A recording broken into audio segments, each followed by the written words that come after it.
All right, slope-intercept, graphing numbers based on slope-intercept form. This is the easiest way to graph numbers or graph equations if you can, but it has to be listed in y equals mx plus b.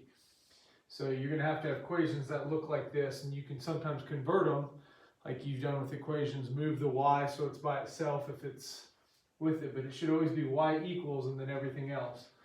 The number in front of the x, the m here, is the slope. So 2 1/2, those are two different slopes for those two different lines.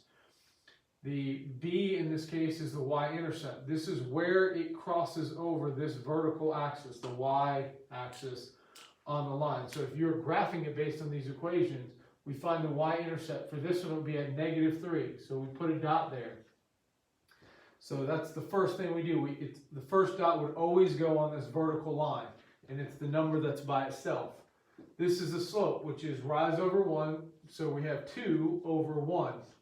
So we go up 2 and over 1. Our next line would go there, or that dot would go there. 1, 2, over 1. Our next one would go there, and so on and so forth. If you wanted it to go back this way, you just do the opposite. You go down 1 to the left, and you could have your line. And if it was done on a correct graph, it would be a straight line.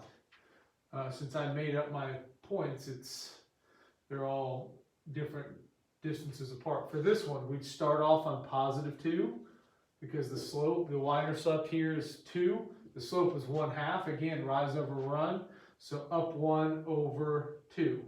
So it'd be over in here somewhere. Up 1 over 2.